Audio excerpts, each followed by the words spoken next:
Hey, it's Greg Stanley. Do you know you can now win prizes such as a Starbucks gift card, Concord tickets, or car swag for being the first to answer an entertaining trivia question? Get the weekly trivia question by following me on Instagram or Facebook at the Collector Car Podcast and just DM me your answer. The first person with the correct answer wins. Also, as a new aspect of my automotive passion and hobby, I am a car specialist consultant for RM Sotheby's. If you need assistance consigning a collector car at Amelia Island, Pebble Beach, Auburn, West Palm, or Hershey, email me directly at gstanley@rmsotheby's.com.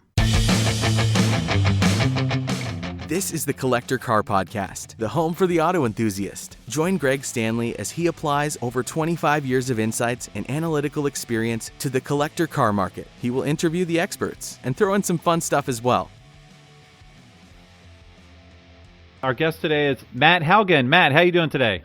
Great. How are you doing, Greg? I'm doing wonderful. Now, today's pretty interesting because I'm all about collector cars, and you're in the world of racing. So if you would, tell me, what you're doing in the racing world. I myself am a professional drifter. I've been drifting for 7 years now, about professionally for like 2 years. Throughout all that time, and even before then, I was always into building cars, everything from hot rods to lifted trucks to bag trucks to tuner cars, exotics, and anything I get in my hands on. Like probably many of your listeners and you yourself, I just can't help but try to modify it and customize it to my liking. Right, yeah, for sure. Yeah, and drifting's huge right now. So tell me, how did you get involved in it? Yeah, like ever since I was a kid, I was always customizing cars and working on cars, but I don't come from any kind of racing or drifting family. I don't think drifting family is necessarily a term we've heard yet, but I think that will be a thing in the years as the sport grows. But I was always just tuning cars just, for fun. I'd say not casual car tuning by any means. Like I was having cars from like 17 years old and onward, I had a different car in SEMA every year. So that was kind of what I was doing, but I didn't have a YouTube or really an Instagram or anything like that. It was just purely for the love of it. But I always was attracted to just racing in general. I wouldn't say drifting specifically. After I got my Hyundai Genesis Coupe, we started tuning that up just as kind of a street car. And through the shop that was helping me at that time, they had some fun events, just kind of fun track days. So you could actually go and, run it on the track and see what your tuning has done to the performance. And one of the exercises in that was on a big skid pad, and they basically had cones set out in a large circle, maybe say 200 feet wide. And the goal was to go around, getting like second gear, go around that circle, kind of having the cones on one side, and continually go faster until you feel that loss of traction, that rear end sliding out on you, and then recover it. And so it was just basically a basic recovery exercise for racing. But when that happened to me, I just ended up stomping on the throttle and drifting around it. And I was like, this is so cool. And that was my first real experience with any kind of drifting.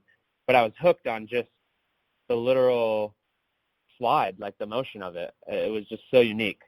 If you haven't been drifting, it definitely go ride in the car so you can see what I'm talking about. And if you have, then you know how addicting that feeling is. It's very odd. But from there on out, I just kind of started going to local events. We built we call them drift missiles. We built like a purpose-built drift car just to learn in, be able to crash in it. It was something that was low horsepower and cheap and easy to fix. And it just really snowballed from there. Didn't drifting start in Japan probably about 15 years ago or so, or even 20 years ago now, right? My understanding, what's funny is we were going to do a drifting history video, and I'm kind of gathering some research on it. My understanding is that, yes, it did start in Japan in the mountains on the toge is what they call it, which is kind of the winding back and forth mountain roads, actually back in like the 80s. But I've heard some things that maybe drifting was invented in England, which is really weird, by like a rally driver out there. It really did gain its fame and its traction in Japan through like D1 GP, and now it's obviously getting worldwide, and it's just a crazy phenomenon now. Yeah, no, it's really, really cool. And I know some of the cars, some of the classic that are becoming classic now, cars that they use quite a bit, whereas like a Nissan 240SX, right? Some of the rear wheel Asian cars, correct? Exactly, yeah. So the Japanese roads are smaller, and they usually had higher restrictions on like fuel economy and things like that. So a lot of their cars, they still wanted sporty cars. So a lot of their cars were built smaller, more efficient, and that is a great recipe for a drift car because they're lightweight and you throw a bigger turbo on them and you can get plenty of power. So Nissan 240, like you said, is probably the most popular drift car and kind of the one I recommend as everyone's starter drift car. Right. Yeah, it makes it hard to find a factory stock Nissan 240 out there anymore. They've all been drifted or modified in some way. What would you say are the top 4 to 5 drift cars out there now? After this first one, they're not in any particular order, just kind of how they pop into my head. But my absolute favorite drift car is the Nissan Skyline. That's what we have, a practice Skyline, a pro car Skyline, and then we're building a demo Skyline, all different variants of the Skyline. But that's like my number one. That's number one. Okay, now real quick for our audience, that's a JDM import, correct? Yep, yeah. So that would be like the Nissan GTR is probably the more well-known name. The brand new one that's out, worldwide, that's basically the last model of that family. The most recent one, it's called the R35. But they've had everything from a R31 to 34, as well as some really old, like Ken Marys and Hakasukas and some crazy variants. But the Nissan Skyline R32 would probably be the one that is the most available right now. It's legal in the United States and is like my number one choice for a drift car. Besides the R34, but those are like, you can't get them. We have one, but generally you can't get them. Yeah, now you can't get them, right, because they're not 25 years old, 20 years old? Is that right? Like you can get the 95 R32s right now, is that correct? Yeah, so you can actually get R33s have been legal for like a year or two now, and 34 is still like 6 years out. But yeah, it's that 25-year law they imposed like way back, I think in like the 90s, when Japanese cars, they realized how good they were, and they're like, we need to sell more U.S. cars, so stop with that importing. Yeah. So for our listeners here, you can go back to one of my earlier episodes called What Are JDM Cars and Why You Should Care to learn a lot more about JDM cars. So that's really cool. Okay, so that's the number one on your list. What would you say are the next 3 or 4 for drifting? And are they all 20 years old, or are there some newer cars? A lot of them are 20 years old and not brand new, because as far as drifting moves, I would say it moves a little slower than racing. But even so, like with new race cars, you need to have like a top level professional team to really develop and engineer new parts. And so a lot of the cars I'll mention are cars that have had time for great parts to be developed for them. Some of the newer cars, we don't really know if they're good drift cars yet, and even if they are, there's not parts out for them. But there are some newer ones on this list. So like the next one would obviously be the Nissan 240. That's been out forever. There's so many parts and information available for them, and you can pretty much talk to anybody that's even a decent drifter, and they're going to be able to help you set it up. That's a super important thing with building a drift car, is getting it set up properly, and part of that's having well-engineered parts for them. Right. This wouldn't always come up on my list, but because we're talking about some newer cars too, and you asked, I would say like the FRS and BRZ, or the Toyota 86. It's all the same car. That's a great one. That is a much newer vehicle, and there are really good parts developed for them. So there's a lot of companies and professional drifters that have used them. So I would say that's an easy one for the list. A lot of the 3 Series BMWs. Wow. Okay. Really anything from like all in the 90s, and even the newer ones, not brand new, but even in the last like 5-10 years, those have parts developed for them. But the older 3 Series, they're cheap and they make good power. They have all the recipe of a good drift car. So that would definitely. The funny thing is, I personally have never had one, but I'm around them and I know that they're great drift cars. Yeah. Okay. Do you have another one? 350Z, I would say. I hate to make them all Nissan, but a 350Z right. is also another little bit newer car, as well as a 370. 370 has a lot of great parts developed for them too. But I don't know why, like Nissan just made some great freaking cars for drifting. They really did. What's the most predominant American-made car or American brand car that's on the drift track? Is it a Mustang or a Camaro? Yeah, Ford Mustang, hands down. The new ones, they're awesome cars. They're maniacs. Like Von Gittin and Chelsea DeNofa and Justin Pollock all have insane Mustangs and Formula Drift, and that car has proven to be a really great drift chassis. But again, more expensive, right? But there are parts available for them. Yeah, I actually want you to go into that a little bit more. What parts need to be available to turn a car into a drift car, other than, the engine mods and the exhaust mods, like specifically for drifting? Can you give me some examples of the parts that have to be created to make a good drift car? Our team is really big on safety. So I would say the most important aspect only behind safety is the suspension. And so that's coilovers, the steering angle is kind of what we call it, angle kits. So that's like your whole front suspension, as well as adjustable links for the rear. That's like the most critical thing on a drift car that can make or break a drift car. And so if you get some car that doesn't have a developed angle kit for it, or really a lot of adjustable links available for it, you're never going to be able to get it to drive right or even align right.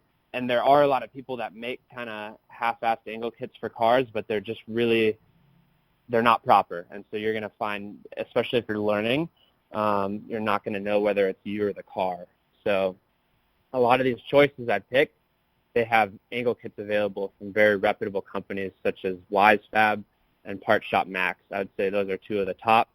That's pretty much, it's like one or the other for professional drifting. We're partnered with WiseFab, but great friends with Part Shop Max too. And so really all those cars have parts available from those two brands. And it seems weird, but it's like steering angle is so necessary to have a proper drift car. I mean, you can drift a car without an angle kit, but it's not going to take you very far. Right. Tough. Right. Yeah, sure. Well, this is called the Collector Car Podcast. So do you have any cool cars in your garage you'd like to share? Yeah. So, I mean, obviously people are probably already expecting what I'm going to say, but Nissan Skyline. So we have a 90 Nissan Skyline R32 GT-ST. So that was a two-door coupe, rear-wheel drive, inline-six turbo. We've fully forged the motor. It's got a RB25 in it, Series 2 for if there's any RB nerds on here. But yeah, it's got like a top-mount turbo. It's right around 500 horsepower at the wheels. And that's kind of our practice car / backup competition car. And then the next one, which I don't know if this is necessarily in collector's car category. I think it is. It definitely will be, though. Would be the Nissan Skyline R34. And let me rephrase that. It's definitely a collector's car. I just don't know if some people would say it's like a historic collector's car yet. You know what I mean? Right. Yeah, it's not, it's borderline. I'd say the R32s are definitely in that wheelhouse now, so they're not far off. Yeah. But that's like, at least in my opinion, is like the most iconic JDM car there is. It was the car in Fast and Furious, for those who don't know what I'm talking about. There was a blue one, but also the gray with the blue stripes that Paul Walker drove with the 4 round taillights on the back. So that we built one of those. That was like my absolute dream car. We were able to get our hands on one, and we built that as our professional drift car. So we literally tore it down to complete bare chassis, dipped it in acid, and then did all the fabrication and put a giant CVM Motorsports supercharged LS motor in it, which at low boost it's making over 1,000 horsepower. It's outrageous. yeah, that is for sure outrageous. We have a 350Z, which isn't in that collector's car yet. But another one that's interesting, we haven't built it yet. We have another R34, but a sedan variant, which are pretty rare and are definitely sought after for kind of JDM nerds, let's call them. And I think as time goes on, we'll see that reflect in just the general car collection community. But the sedans are pretty cool because they still have the front end is the same as the coupe, so it looks like that iconic R34, and the back end still has those same taillights, but it's like a kind of a luxury 4-door sedan. So we have that, but it's just sitting as a rolling chassis, and we're kind of waiting until we can get the money together to build that thing. Wow. Okay, that's really cool. So no cars pre-1990, it sounds like? Not at the moment. We have had in the past, but like we had an old 32 Ford with a big block 502. Probably speaking more some of your listeners' language. We've had some really cool collector's cars in the past, but we really kind of re-geared everything towards drifting and some of the current builds. But a lot of our cars are in that like 90s and late 90s range, which are future collectors' cars. Now, what does your future racing schedule look like? I guess it's a little bit up in the air right now with COVID, but where do you plan on racing next? Yeah, so this year's crazy, right, for all of us. But we did Formula Drift last year. Without going into too much detail, I had another business outside of automotive that I was using to fund all the racing and Haugen Racing, and that ended up shutting down, not due to COVID. This was back in like December. Okay. And I basically made a decision to say, hey, we're going to give Haugen Racing a chance as a legitimate business and go all in on it. And our main source of income that we saw as a great opportunity to build up our YouTube channel. So for this year, we're not doing Formula Drift. We're really focusing on creating content, building up our YouTube channel. But you will see us at a lot of like what we call demo events. So they're not competitions, but we'll be out there putting on demos, giving ride-alongs, and have a bunch of our cars there, showing them. So we'll be doing a lot of those. Like probably a lot of the events your listeners probably haven't heard of, but Fuel Fest is a brand new event. Unfortunately, the first one that was supposed to be in Phoenix got postponed until September, but that's put on by Paul Walker's brother, and they'll have a bunch of the Fast and Furious stars there, and we're like the resident drift pro for that event, so that should be really cool. And we're thinking about going to some of their other stops throughout the United States as well. Oh, wow. That's really cool. Paul Walker's legacy is living on. I actually reviewed a number of his BMWs on a previous podcast that came up for auction recently. Definitely a lot of interest in his influence in the automotive world for sure. Wow. Well, that's cool. Well, what I'd like to do at the end of this, as I mentioned on our pre-call, is a little game called Keep, Cash, and Crush. And so I give you 3 cars, and you have to tell me which one you want to keep forever, which one you want to cash in, and then which one you want to crush. So not that you want to crush any of them, but you got to pick one of them. So I'm keeping this pretty simple. It's actually cars you mostly currently own, potential drift cars, but I will say let's make them all mint condition and see where you go. All right, so your first car is a 1970. Actually, you didn't mention this car. The first car is a 1972 Datsun 240Z, rear-wheel drive, small Asian car. Any of those ever drifted? Yeah, it's the parts thing. There are some parts out there for them, but they've just never like made it into professional competition and done well, let's say. So right, they're great cars. They're super fun, but right, okay. They're the best drift cars. Well, that's one car. The second one will be a Nissan 240SX in mint shape, showroom condition. And then the third, let's say it's the Nissan R32. Maybe I made this too easy for you, but those are your 3 cars. A Datsun 240Z, a Nissan 240SX, and a Nissan GTR, the R32 model. So which one would you keep forever, which one would you cash in, and which one would you crush? Oh. So the business school side of me and that education is saying make a good financial decision here. So it's different from where my heart wants to go. But okay. I know it's a good financial decision. I would take the 240 for the keep. Great drift car. Kind of cool to have a mint 240 and then make it my own. I would cash in the R32 because it's a mint R32. I'm going to assume it's a GTR so I can get more money for it. Yes. Yep, GTR. But that would go for a buttload of money. So I'll cash that in. And then unfortunately, I'm going to crush the 240Z, but no hate against the 240Z. I do like those cars, but in this scenario, I'd not have to crush it. Right. Okay, no, that's fair. And actually, those 240Zs have really started to pop in price too, which is kind of nuts. Well, that's really cool. Now, I do have a question. My sister had a Nissan 200 SX, I believe, in high school. Are those ever around, and do people drift them? Yeah. They kind of all fall in that same family. They're a little bit less drifted, I would say, but even the 300ZX, really, it's weird. All those 90s Nissans, almost all of them are good drift cars. Okay, Even some of like the four-door sedans make for good drift cars, which is weird.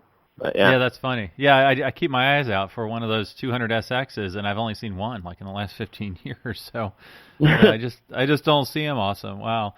Well, now where could our listeners learn more about you and your racing endeavors? So I would say the best spot, guys, is check out our YouTube channel. It's called Haugen Racing, easy to find. We do 3 uploads a week, and what's cool is a lot of your listeners are probably thinking, I don't want to listen to another vlog channel. I'm so sick of everyone vlogging. We don't vlog. We actually are what we're trying to coin is the term automotive parody. So we do comedy based around cars. So we like to say that we're like a comedy channel first, similar to some of the fun YouTube comedy channels you see out there, but they're all loosely based around cars. And then we do a bunch of how to drift videos and other kind of more hardcore automotive content. But yeah, check us out. Check the YouTube out. We'd really appreciate your guys' subscribe and love. We're trying to make a business out of this thing. So that's awesome. Well, thank you for your time today, Matt. Thanks for having me on here. This is really an honor. I appreciate it so much. Thanks for listening to the Collector Car Podcast. Don't forget to give us a nice rating on iTunes and be sure to follow us on Instagram and everywhere else at the Collector Car Podcast.